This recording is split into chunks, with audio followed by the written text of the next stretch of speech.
కూడా నేను చాలా సన్యాసాన్ని స్వీకరించేసేద్దామనేటువంటి భావంతో ఉన్నానయ్యా. అయితే ఎలాగైనప్పటికీ కూడా రాజ్యాన్ని పొంది ప్రజల్ని అలా పాలించాలని చేయాలి. సరే మా ఇద్దరికి పక్కన ఒక ఆశ్రమం ఉంది, అక్కడ వెళ్దామని వెళ్ళాక ఆశ్రమానికి వెళ్తే పరిధిలో వచ్చేటువంటి సమస్త ఆపదల్ని తీర్చడం కోసం బ్రహ్మ విష్ణు మహేశ్వరులు కూడా అధికారం లేదయ్యా, కేవలం అమ్మవారికి మాత్రమే ఉన్నది చెప్పేట మహర్షి. ఇప్పుడు మహామాయా స్వరూపిణయ్యా అని చెప్పేట. ఏడు మహామాయ అంటే ఒక వ్యక్తి పుడుతూనే మాయగా పుడతాడు. ఆ మాయ విడిపోయిన తర్వాత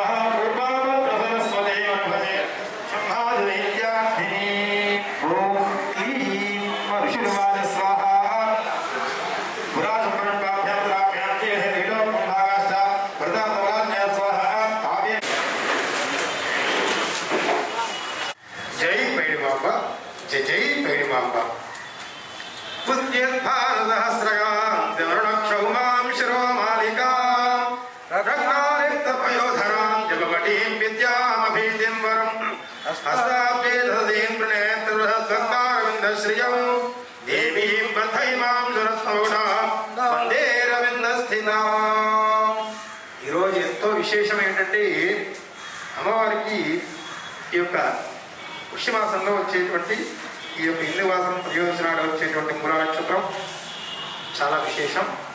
త్రయోదశి అంటే 1+3+4 అనమాట. అంటే 4.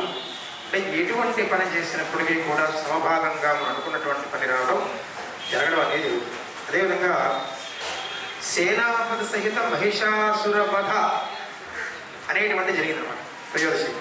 అంచేత ఈరోజు ఈ యొక్క అమ్మవారి యొక్క దేవస్థానంలో విశేషమైన భక్తులు వచ్చి అమ్మవారికి అనేకమైన విధంగా ఎలాగైనా సరే ఈ యొక్క పురాణక్షేత్రంలో అమ్మవారి యొక్క ఆశీస్సులు మేము పొందాలి అని, ఈ యొక్క దేవత యొక్క అనుగ్రహాన్ని మనం పొందాలని చెప్పేసి అని భక్తులు ఒక నెల రోజుల నుంచి కూడా ముందే ఈ యొక్క టికెట్లన్నీ కూడా ముందే తీసుకుని దాని తాలూకా వివరణన్నీ కూడా తీసుకుని భక్తులు రావడం జరిగింది.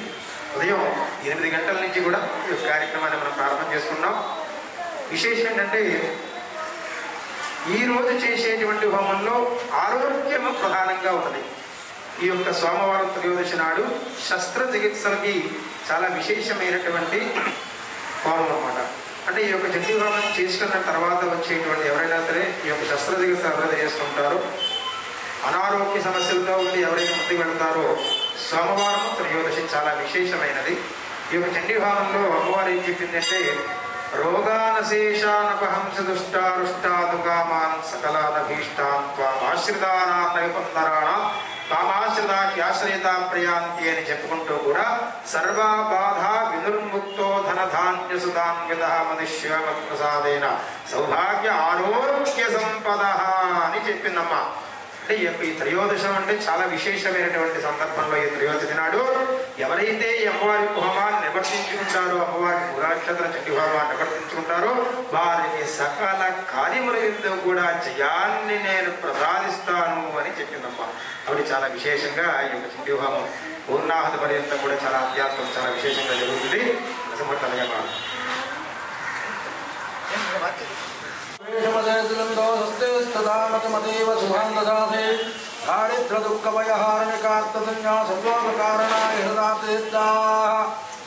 ఈరోజు పైడితల్లమ్మవారి దేవాలయంలో త్రయోదశి సోమవారం అమ్మవారికి చాలా విశేషమైన ఇది.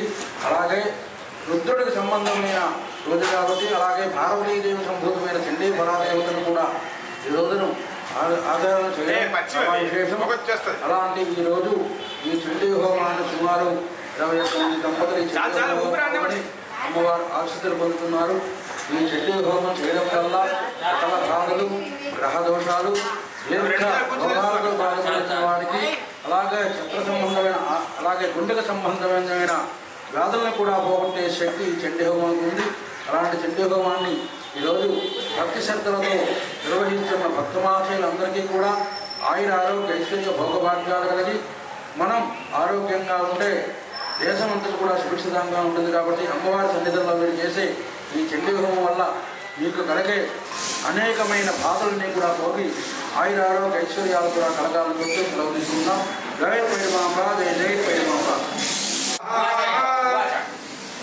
ఓం ధన్యవాదం తత్సైన్యమవలోక్య మహాసురః సేనానేష్టక్షరకోపాద్యుయోధమధాంబికాం స్వాహా సదేవీం శరవరషేణ వృషసమరేసురః యథా మేరురే శృంగం తోజవరషేణ తోయద స్వాహా తస్య చిత్వా తదో దేవీ లీలయేవ శరోత్తరాం జగాదుర్గాణ్పాణేద్యంతారం తవివాదినాం స్వాహా శిచ్ఛేధనుసధ్యోధ్వజం చాతసముద్ధృతం దివ్యాహదైవగాత్రేషు ఛిన్నధన్వా నమాశునై స్వాహా సచ్ఛిన్నధన్వా విరథో హతాశ్వహతసారథి అభ్యధావతాం దేవీ ఖడ్గధర్మధరోదర స్వాహా మోపారణరోదన స్వాహా చిక్షేతో ఆజగామగజారుఢామరస్పృశాగ్ర స్వాహా సోపశక్తిం వోచాదివ్యాస్తమికాతులం హుంకారాభేదం భోమో పాతయామాసనగ్రహం స్వాహా భగ్నాభిషణోత్తేజ్జనా స్వాహా యుధ్యమానో తదస్తో తస్మాన్నాగాధేకతో విధాతే సంప్రద్ధ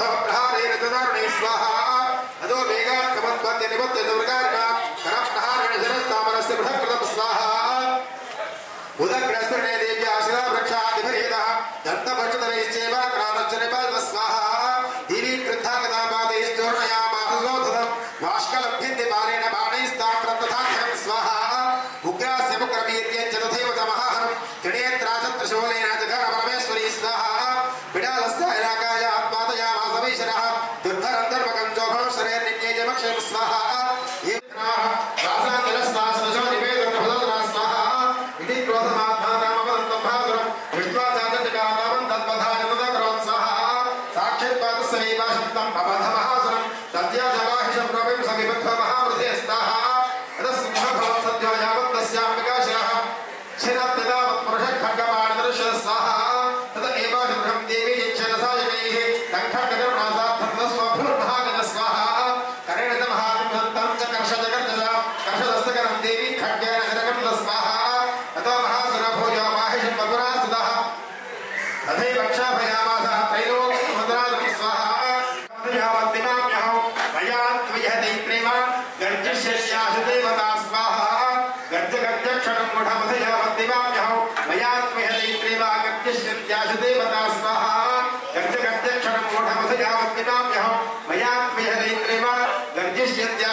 సమర్పించేటువంటిది పూర్తి చట్టాన్ని అమ్మవారికి అధ్యాయం సమర్పణ చేస్తాం.